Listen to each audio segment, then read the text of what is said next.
Ramblings, and I'm speaking tonight with, now let me remember, Sarah Lutterodt. Lutterodt. And this is her book, Worlds Apart, a memoir of uncertain belonging. Welcome, Sarah. Thank you for coming tonight.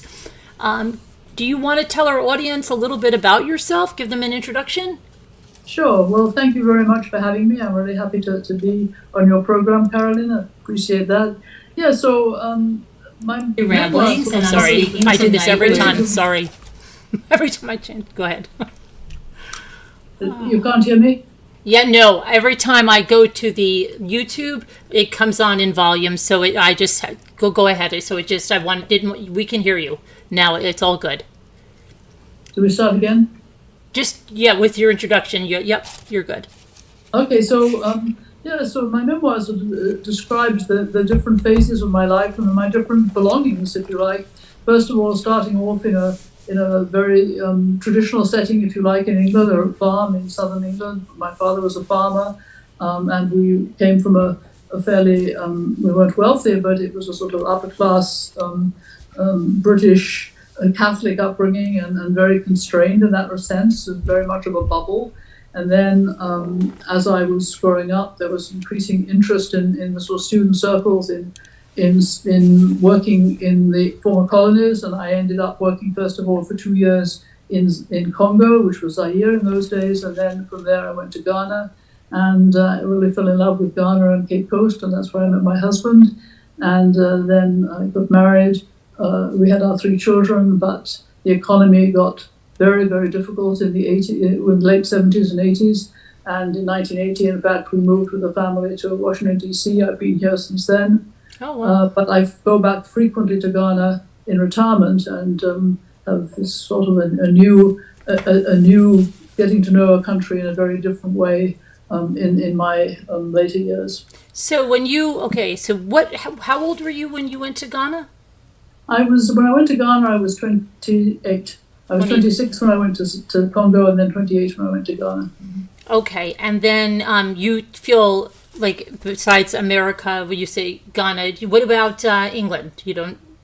Well, I still have all my siblings are there. I have 2 brothers and a sister. One of my daughters decided to relocate to England, which very much surprised. She was the one daughter who was born in America, but she decided she wanted to make her career in England, so she's there. So we have a lot of family in England, so we visit quite often. Okay. But I haven't had a home in England for a long time. So no, because it just sounded like maybe you were more at home in Ghana if you weren't in the. I'm sort of at home and not at home in all 3 places, really. That's the uncertain belonging. The uncertain belonging, right? Mm-hmm. So, okay, you talk about raising the biracial family, and I mean, racism is something that a lot of people deal with, and you were doing this in the 80s when you moved back here, right? Did you have 2 children and then had the third 3. one? No, well, we had 3 when we came to Colombia. We had one in Tampa, then we went back to, when my husband had the Fulbright Fellowship, we went back to Ghana, and then we came and settled in Colombia in 1980 with the 3 children. Yes. And what ages were they? Very young, or? Well, the eldest was 7, and then 5, and then 1 year old. So Okay. they were quite small. Mm-hmm. And did they experience a lot of racism, or where did it come most? Was it like as a family, or was it you going out with the children alone, or? Well, I think it was really in school, and some of it we didn't even realize fully at times. Our 5-year-old, she was in first grade. She used to come back from school saying they don't like me because I'm brown. And that was very painful. And we were new in the country. We really didn't know how to deal with it. Mm-hmm. We were not American, neither of us. And for us, we were a great family. We had great children. Mm-hmm. But the rest of the world didn't see it quite that way. Right. So that was, and I think, I don't know whether I quite realized how much they had to put up with as children. My husband worked at Howard University, which of course is a historically black college or university, and there was a very mixed faculty. So there we're not so oddball. But even in Colombia, which is a very progressive city by most standards, we were oddball because we came from Africa. We weren't American, Right. And so did it ever, make you want to leave the United States? Did you think it would be better somewhere else, or like did it get to that point, or?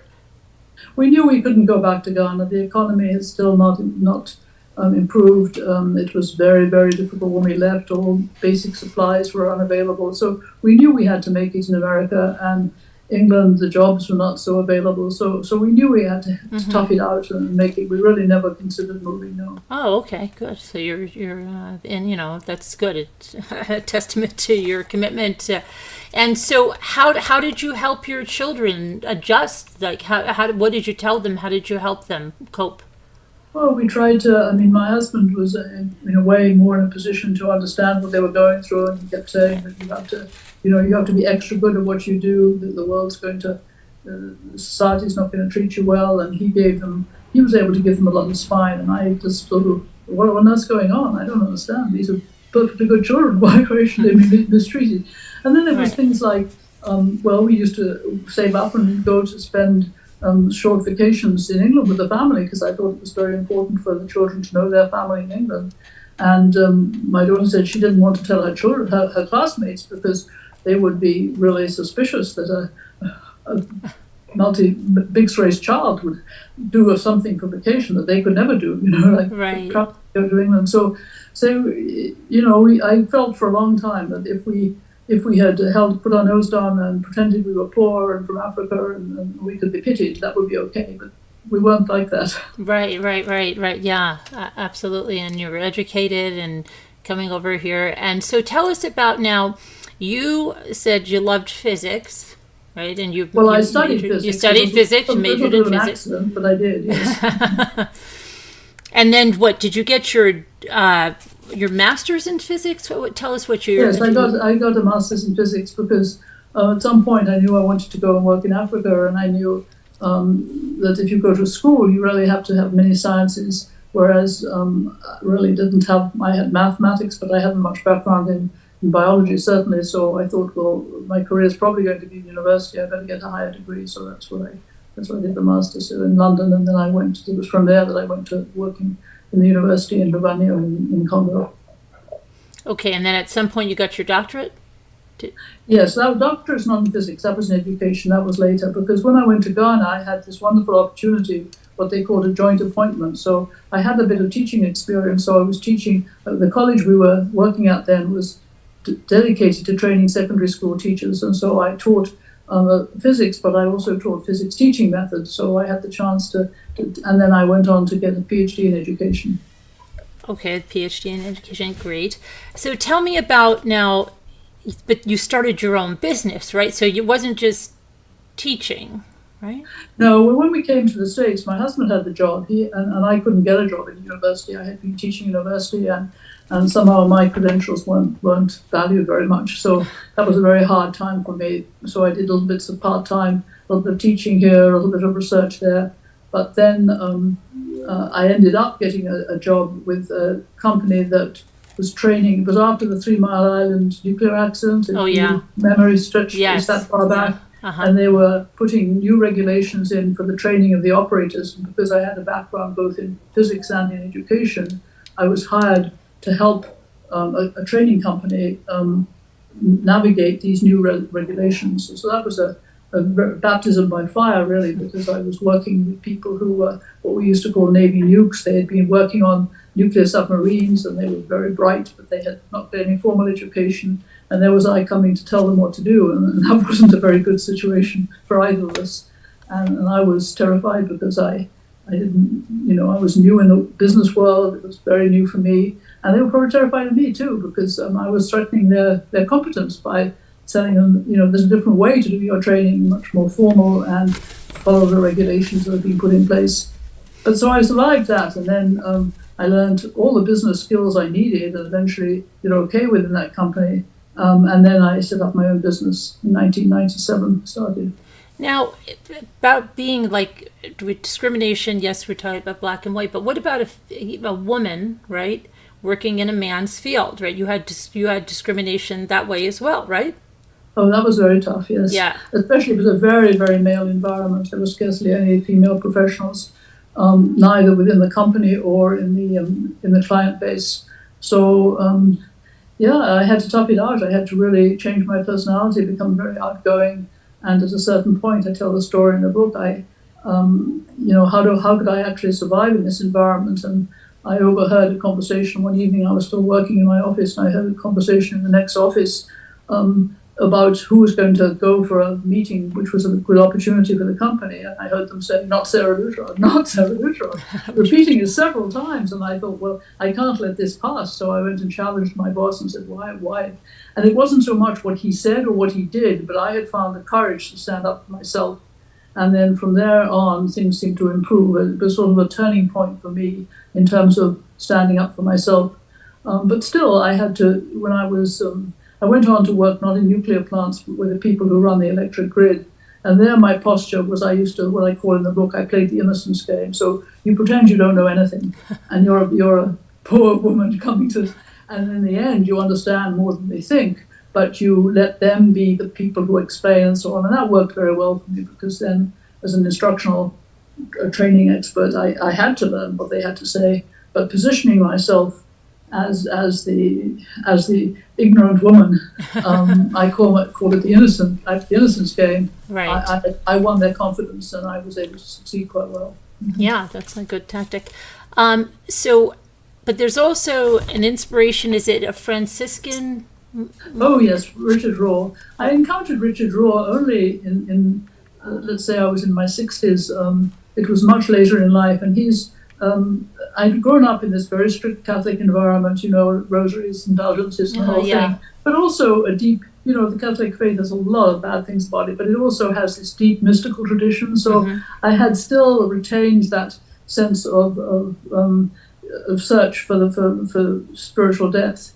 And then there was a point in my life where I needed to really dig deeper, and I came across his writing, and he is so broad-minded and so encouraging us to live in the moment and to live with awareness of other people, and not to be in this enclosed sort of rigid faith. And he talks about living on the edge of the inside, which corresponded exactly to the way I wanted to be and the way I felt. So he's been my mentor ever since. I attended a program at his center in Albuquerque, and I find his teaching very nourishing. He's in his 80s now, but he's a wonderful teacher.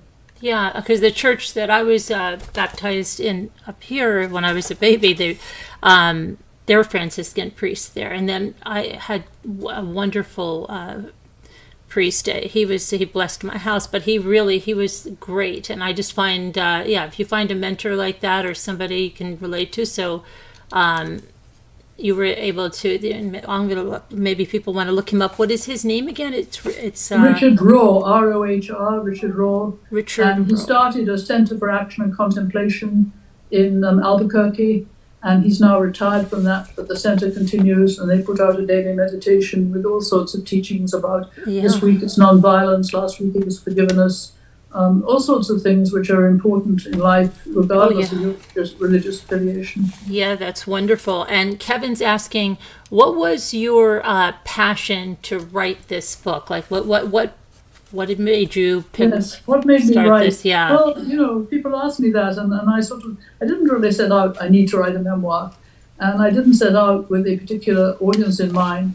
I really, first of all, it was, I think, as you get older, you revive childish memories, and I had these very strong images of that childhood on the farm in Britain and in England, and the people, and it was such a strong, sort of almost like the Bayeux tapestries, when I think about these characters, and I just tried to sort of started writing, trying to capture that experience, and then somehow it grew from there, and people still say, well, who are you writing for? And really I was writing for myself in a way, because it was a way to really reprocess my life and to realize how far I'd come and how far I still retained those deeply embedded roots of my childhood, how strongly they resonated still in my life. What was the process like? Was it healing to write it? Did you feel like, how did you feel when it was finished? I mean... Well, I felt very glad when it was finished. I felt it was a real sense of achievement. And all along I was working with a coach, and I was like, is this going to be publishable? Is anybody else going to be interested? And he was very he didn't really commit himself along, but at the end he said, yeah, this is really good, and you need to go ahead, but he suggested you don't go with a traditional publisher because they want to take control and it's very difficult and so on. So he advised me well how to move. Yes, I was delighted. And it was, he forced me to really, he kept telling me, don't just record the facts. You go inside, tell your inside story, tell it how it was then and how you think about it now. And I think you'll find a lot of that in the book. Looking back, this is how I see it. Here's how I experienced it at the time. And so it really helped me to process my experiences, and it was very cathartic. It was really a very good experience. It was. Did you ever have, like for anybody that might be contemplating it or in the middle, did you have frustration, like, I'm not going to finish this? Or like, did you ever have any moments like that? Like, oh. Well, I had moments when I thought, I'm not quite sure where this is going and I'm not quite sure this is good enough. But I think once I'd really embarked on it, I was determined to finish it. And I felt like a grade schooler when he would, the coach would sort of say, this was really good. And I thought, oh my goodness, this is like a gold star on my homework. Oh, right. When he said, well, this isn't really, you just got to put more of yourself into it, then I just got to work. And the time when I was writing coincided with the pandemic. So it was a good occupation during the pandemic. Oh, yeah, definitely, right? During the pandemic. So now, from the 80s, when your kids were little, and what you experienced then, how has the racism changed? Like, I know your kids are, you said your daughter's in England. I don't know where your other two kids are and about their families, but you and your husband, like, what is it that you experience? How is it different, or how is it the same, or how is it not changed? Or well, I think it's changed a lot. I think first of all, there are a lot more mixed race couples out there now. A lot more mixed race children. Mixed race identity is much more accepted. Yes. But it's marked my husband. The years in Ghana, in America, really marked my husband in terms of, whenever he would go to a bank, he needed to sort of dress up and put on a tie because that's the only way. And so I feel he's been very damaged by his experience in the States. So he's always very, very happy to be back in Ghana, where he's highly respected as a former professor at Howard University. So it's marked as like that. And then both of my daughters, not so much my son, though he in his own way, less obviously, are very much engaged in promoting cultural awareness. My daughter works a lot with, you're not allowed to talk about DEI really anymore, but she's worked with networks in London. She's a leadership consultant, help promote people, whether it be women in business or ethnic minorities, or even disabled people. So she's LGBTQ, so she's very much, that's been her life's work, or is her life's work.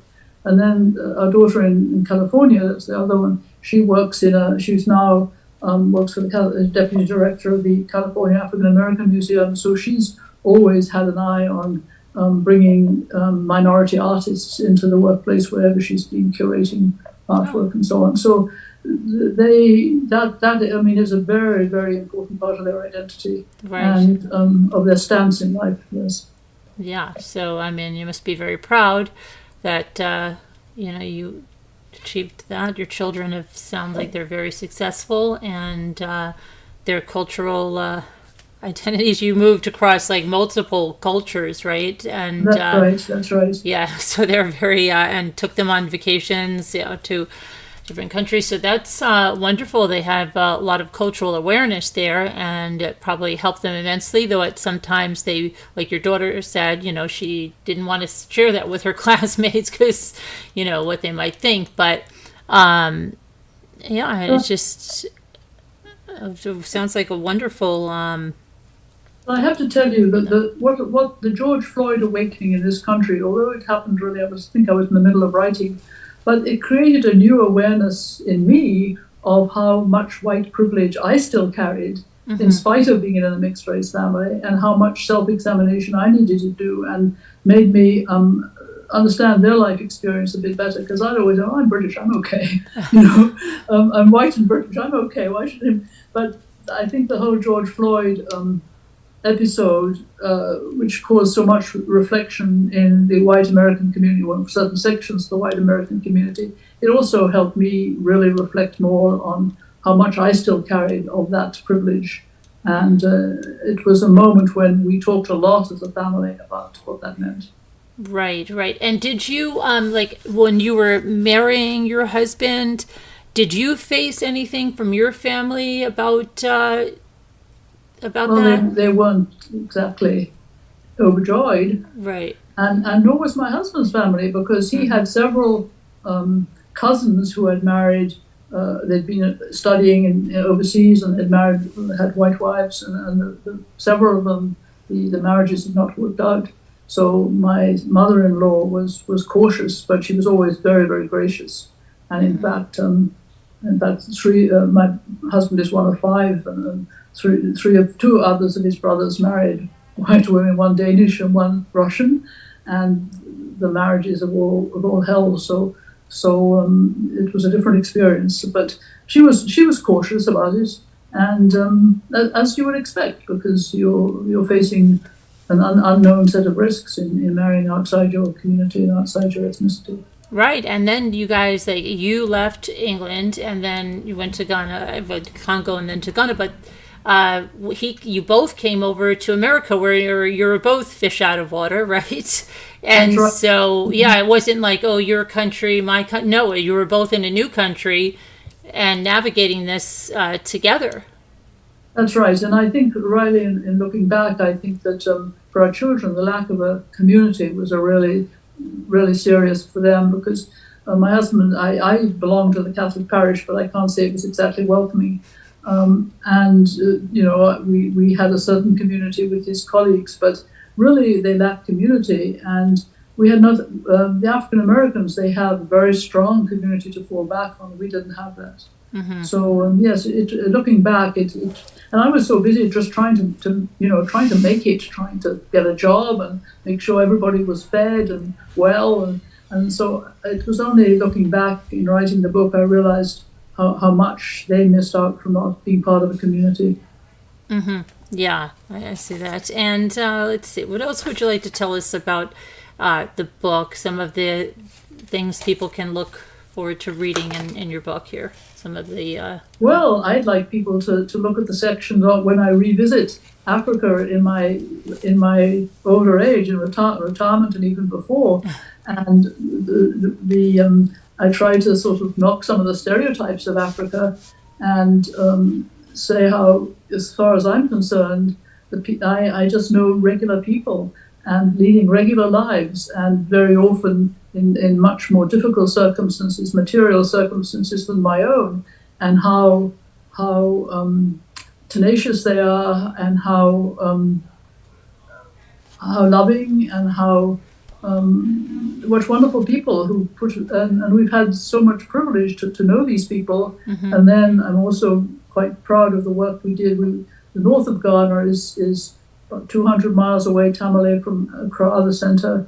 And many of my husband's relatives have never been to the north, but we linked up with actually with the Catholic Archdiocese there, and supported a number of small businesses by giving them loans. And the idea was, if we were rotating loan, they would pay back and there would be more loans. So over the years, I think we've supported about 50 small businesses, and that has been an extremely rewarding part of my older years, as it were. And we have made some very good contacts there. And again, you admire the grit and the grace with which they face their circumstances, and how different our circumstances are. And it's always this great mystery of inequality and poverty, and how, again, with the help of Richard Raw's teaching, how I've sort of really tried to understand the importance of connecting even across boundaries, and trying to understand, or not understand, because we'll never completely understand, but trying to make those boundaries more porous, and places where we can connect even with very, very different life experiences. Did you do a lot of traveling throughout the United States, or is it mainly maybe to visit your daughter in California, or have you been? No. Well, for my work, I traveled all over. Once Right. I was working, and I used to, every 2 or 3 weeks I was traveling somewhere, almost every different state. And then for vacations, we made a point of well, we sort of had a pattern. Almost 1 year we would take a vacation in some important spot in the US. Like we went to Yosemite 1 year, and then we went to Cape Cod 1 year, and we went to Seattle and Vancouver another year, so that they would see parts of this country, Grand Canyon.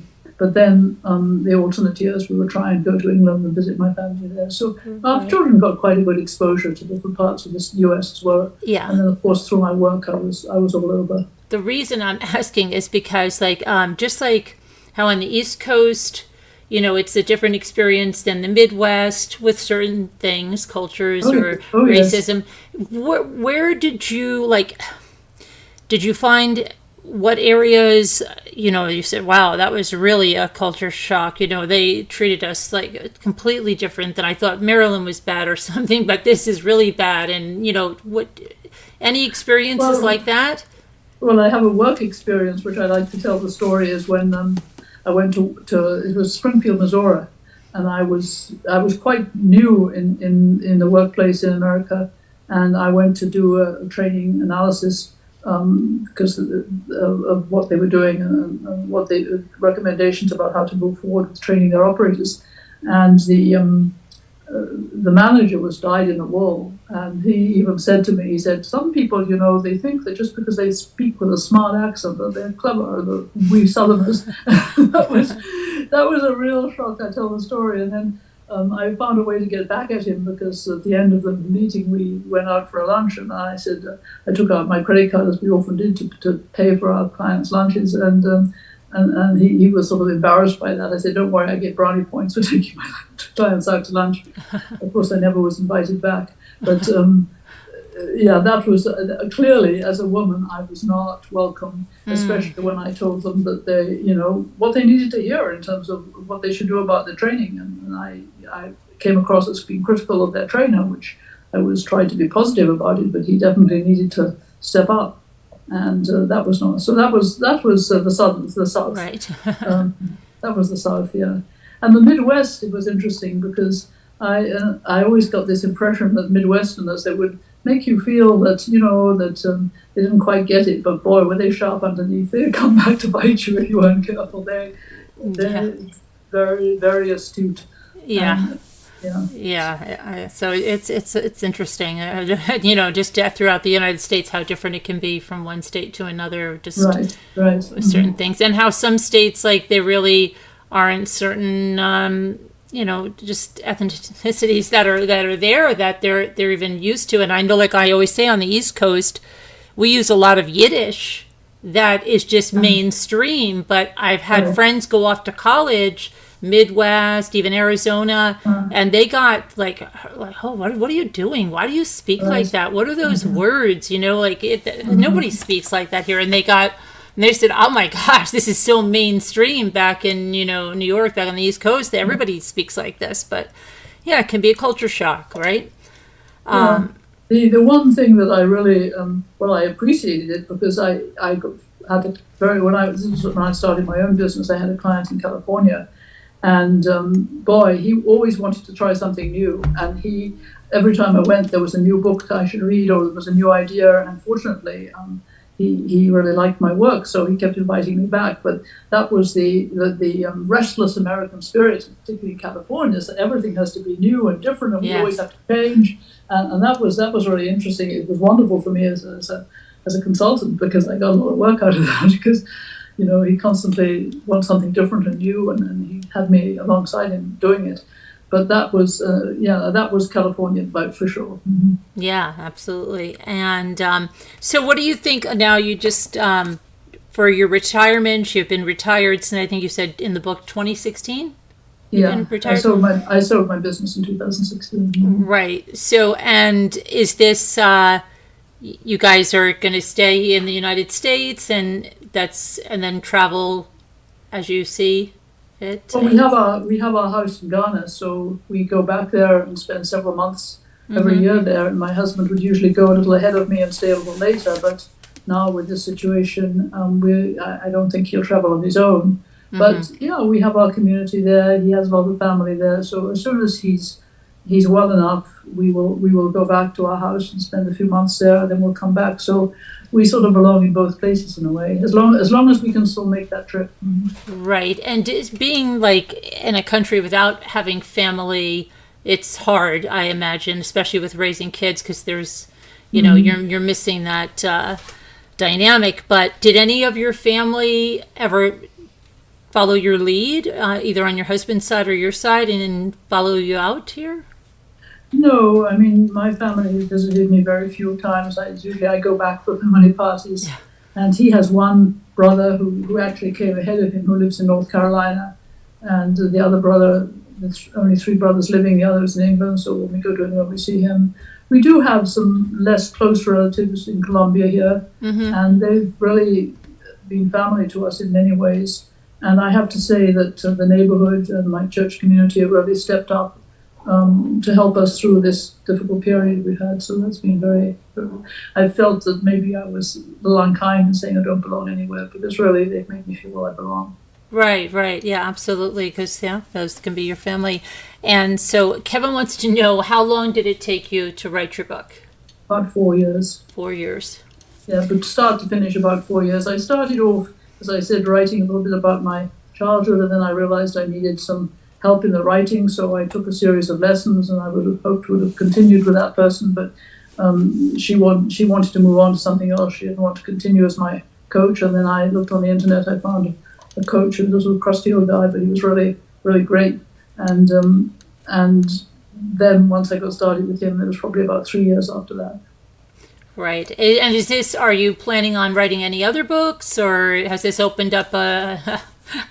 Well, right now I've been sort of more trying to promote and consolidate what I've done. In fact, I have a session at the public library here on this coming Saturday, and we had planned quite a big event in Accra. We've had to postpone that because we weren't in November, where the British High Commissioner was going to introduce it. So I think we put that on postponement. Hopefully we'll be able to do that in February or March. But I have another idea, and it's sort of, I'm going to call it present moments, sort of being present to people in different moments. And it will be some of the incidents which I wasn't able to include. I had to cut a lot out of the book in the end, some of those incidents, and then just what I've learned from Richard Rohr in terms of living in the present, which I think is so important. Yeah, sounds good. So tell me about, with your retirement, I imagine you still keep yourself pretty busy, like... What kind of things do you immerse yourself in? Well, the writing was pretty busy for a long yeah. time. And then I started the promotion, and then now, of course, we're just getting myself back in health and my husband back in health. It's taking all my time right now. And then, going from one country to another, when we get to Ghana, then we try to go to the north to visit our businesses there. And then my husband's family has property we need to sort of dispose of, and so I don't know, we keep busy one way or the other. Right, so you're not just sitting down with your feet up, you're running around somewhere. You have less energy as you get older, you just you have less energy, so it's you just take life as it comes, and that's how I end up an open bowl. Just take life as it comes. Right, but you live in an area, right, where you're still close to Culture, Washington D.C. if you want to go, yes, right? yes, and yes. Lots. It's a very good part of the country to live in terms of culture. And when we first came to America, it was to Florida, and that was a very different experience. You didn't like Florida? Oh, no. You talk about cultural difference. I mean, it seemed to be so hedonistic, and that was our first in the exposure. 80s as well. Yes, I agree, because that's when we used to be down there a lot, just because my parents had bought a condo down there, and we would go down for sometimes during the school year, and it was really hard, first of all, because we were in school, but I went to I met a friend down there. I went to one of the Florida schools just for a day with her, and I was in 6th grade. She was in 8th, and I went to her 8th grade class, and it was like the 4th grade class of where I went to school. I could not believe it. Okay, I just said it was they were so far behind, and I just said, wow. I'm just glad. I know they've stepped it up, I think, in some parts, and there's certain areas that have like the school systems are better than others, but this was down in South Florida, and it was pretty behind Right. know. And in terms of receiving a mixed race couple, it was. Oh, yeah, right. So yeah, absolutely. And I know. I mean, just in we like to vacation here, like with our channel down in South Carolina, and so my friends who moved to North Carolina, they said, "Oh, be careful down there, because it could be like racist in some areas, right?" So we were driving around, and we saw these signs, and they said, "If I were you, I'd turn around now." And I said, "What is that?" And we saw this Abraham Lincoln in the tree. And I said, "That doesn't look good." And my friend goes, "Oh, I want to get out and get a picture of like she want." I said, "I don't think that's a good idea." I said, "I don't know." No, I said, "I think you should get back in the car." And yeah, and then we found out, we're like, "Well, what is that?" We're here, we are so naive. Like, well, what does that mean? Is that, like, that's not a great thing, okay? So, but yeah, I mean, you think it's sad, like, but there are some areas, and even like you could have like everybody's very diverse, and you have a great time, and you go down the road, and it can be another story. So it's just Well, that's right. right. This was recently, was it? You saw Oh that? yeah, this was this spring. Yeah. Wow. Oh Wow. yeah. Well, I think the country has become even more divided, and they're less sort of hesitant to express that division and that racism. And it's very clear they want to claim America as a Christian national country, but look what America did to the Indian population, to the local population. So yeah, Yeah. it's, I mean, it's really hard to go through these times in America. We're sort of out of it right now because we're not in the workplace anymore. And, but still, it's people carry this sort of. I don't see color, but everybody sees color. We just have to move past it, and it's America is different. But that's one of the reasons my daughter went to live in London, because she said in America racial issues were in her face all the time. She couldn't escape it. oh But yeah, I in imagine. England, the divisions are more class-based, but because she didn't grow up with that, she can view it from the outside. It doesn't touch her so personally. So that's why she stayed in England. But I hadn't realized how serious it was for her. But once she was in a meeting, and somebody, another American on the panel with her, and he asked her afterwards, well, are you black? And she said, right back, are you white? So she's not ashamed. She owns that. Right. Yeah. And handles it very well. But it's been a tough passage. Oh yeah. I mean, and it's something. It's always, there's something all the time, and if it's it does seem like in some ways, like we saw all the what was it, about last year? There was a lot of attacks on Asian Americans. Yeah, Really crazy, yes, especially in New York City. And I mean, these women were just getting like just punched in the face Right, just because they were Asian. And yeah, it's just it's crazy how just something comes out of nowhere, like, and a lot of that, people said, came from COVID, and then everyone Asian was blamed for this virus, and it's ridiculous to even be thinking like that. But yeah, they were getting horribly attacked, and especially in New York City and such. So yeah, absolutely. Yeah. And then the Latino population, they suffer their own types of oppression, and of course the Muslim population has their own issues in terms of, after 9/11, that was really bad. Oh yeah. I would say my father had a doctor who was Muslim, a great surgeon. He went down after 9/11 to help out, and they chased him out of there. Oh wow. Yeah, they told him to get out of there. So he can't. He's like, I was down there to volunteer, to help, and got chased out. So yeah, I mean, it's ridiculous how just some of the thinking, and I don't know. It's like we say we've come far, but then. Well, we really all need to understand how to connect with the other, how to see the other as an extension of ourselves, and having the same but different experiences in life, and to be able to talk across those boundaries, that's it's not easy for people, and it's much easier to enclose yourself in your little bubble and say I'm right and they're wrong. And that's and I'm good and they're bad, and it's that's why I sort of so much value the opportunity I've had to break out of that bubble that I grew up in and experience other things. Yeah, definitely. I mean, I think it enriches your life. I mean, and my kids, like they have, they're our best friends. They're half Puerto Rican, half Asian. Okay. So yeah, but they look Asian, so it's funny, and they're very very close to us.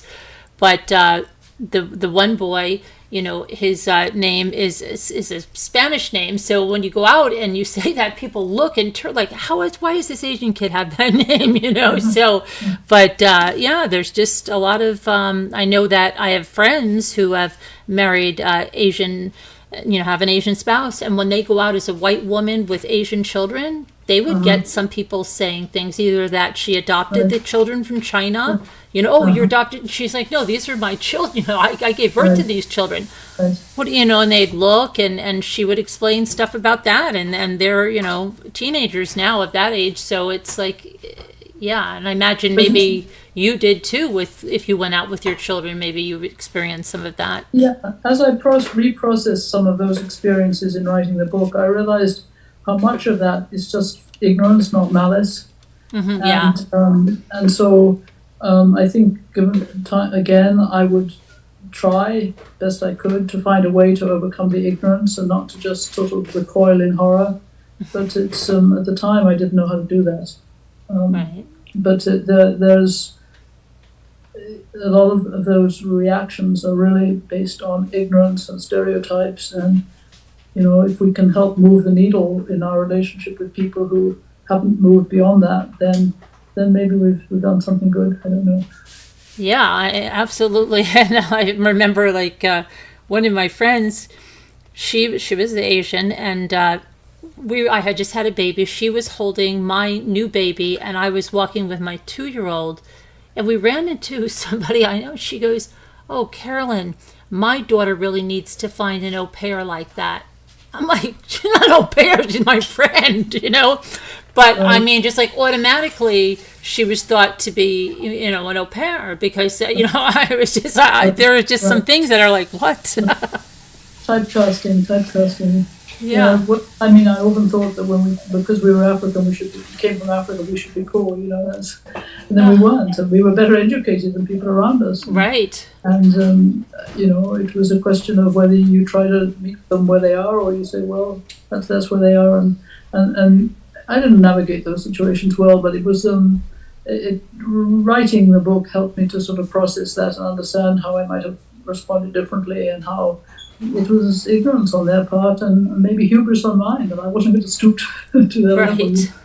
Yeah. Yeah, I know. I mean, sometimes like, yeah, you think, okay, well, I'm good with it and everybody will be good with it. And it's not. And it's scary because people they don't have open minds. Everything is so closed, and it's much better now, but in certain areas, it's still very, Well, very that's right. I think that, hard. and unfortunately, the political landscape isn't helping the healing. It's Right.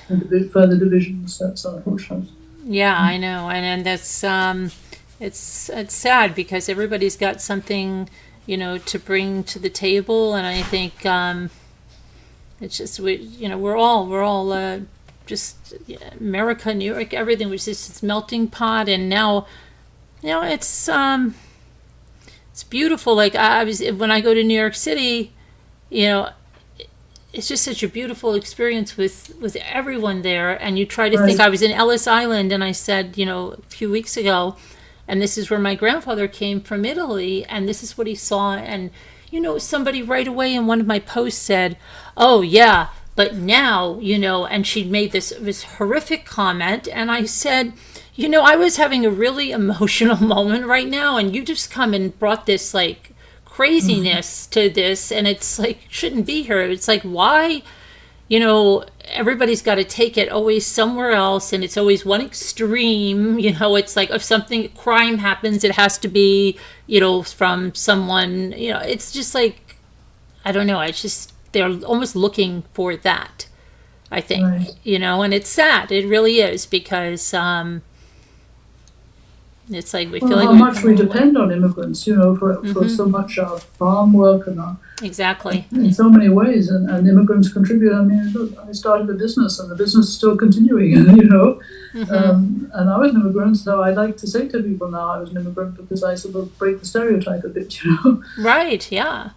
Yeah. I mean, it's we just have to try to be better because we're not helping ourselves, and it's getting really, really bad in places. And I think just with all the politics, like I don't discuss politics. I say politics is so divisive. It's like, and it's like how it is. Why can't we just do something better? Just be good people. Try to do the right thing. It's like, but everybody's got to make it about this or about that, and it's you're horrible if you're this, you're horrible if you're that, and it's all a horse race. Yeah. Horse race to finish.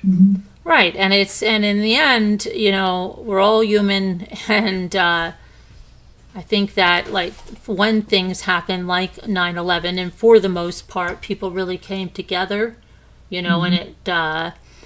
But like we see, there was also the horrible moments where a Muslim doctor is turned away, right? So there's still ugliness even with that. And what did you say, Kevin? I think a book follow-up on present moments would be very interesting, he said. He wants to get us on the present moments with the... Not the present moment, but present moments when you're really present. When you're present, when you're present.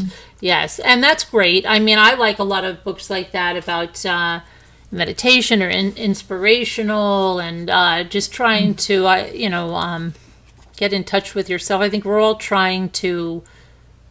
Well, most of us strive to be better. And whether that is, I think we struggle, some of us too, with spirituality. Maybe some of the religions we were raised with. And I know a lot of the young people, the millennials, they've kind of gone away from the religion, but it's not that they don't believe in God, so there's a different awakening there. They are still spiritual, but... Absolutely. Yeah, but that's why I really like Richard Rohr's teaching. It's both and. It's not exclusive, And right. if you through this work I've had with him, if you really look deeply into most religious traditions, you come to some of the same truths about the need for self-awareness and the importance of love and so on. Whether it be Buddhism or Sufism in the Muslim tradition. Right. Or in the Judaic tradition, the same thing. So if you dig deep enough, you find these common strands in all religions. But we reach that through our own particular traditions. Right. There's probably ways, we're more alike in a lot of ways than different. Right. But if we really look at it, but I think a lot of us are searching for the same kind of things and wanting to feel the same kind of things. And but I think this is important. So this is a great memoir, Worlds Apart, memoir of uncertain belonging. And I have your link for the book. It's pinned at the top. It's in the video description as well. And you can get it on Amazon. And did you have anything else you'd like to add that you want anyone to know before? Well, I just, it's on Amazon in Kindle version and paperback, and I'm having an audiobook produced actually in Ghana by a friend who has developed her own audio company, so that will be available on Audible quite soon. Okay. And all the proceeds are going to a cluster of schools close to where we live in Ghana, the Densoa schools, which are very underprivileged, and where a friend and I have been trying to help. We built largely her initiative, a kindergarten classroom where literally they had a roof and a wood and a mud floor. So we've been trying to do that, and all the proceeds will go to projects when we're working at that school. So. Wonderful. Okay, so it was a pleasure having you on. You'll have to come on again when you have your next book or anytime. It was a pleasure meeting you, and thank you so much for meeting with me. And thank you very much, again, I appreciate it. Yes, it was very interesting to hear your story, and I will be sure to spread it around and put it out on my social media for you, okay? That's wonderful. I really appreciate it. That's great. Thank you so much. So And much. prayers, I'll pray for you and your husband Well, too. we're doing fine. Thanks to, we're Yeah. very blessed, really. So my Yeah. mother always used to say, "Worst things happen at sea," and certainly we're so privileged in so many ways. So I think Right, people don't right. have access to the resources we do. So yeah, Okay. All right. Take care now. thank Bye. you very much. Thank Bye you. Bye bye. bye. Okay, guys. Thank you. That was fun. I will see you later on. I'm going to end this now, and I'll be back later. We've got lots to talk about with the trial of Carly Gregg, and also we're going to talk about the Donna Adelson trial, and we're going to talk about Sean Diddy Combs later on tonight. See you there. Goodbye. Love you. God bless. And I've got to get us out of here. Hang on. I've got to go back in.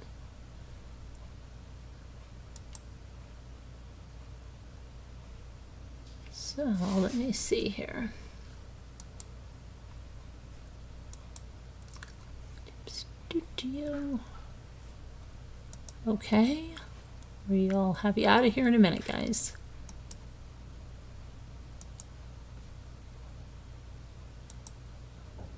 Okay, there we go. End stream. See you guys later. Bye-bye.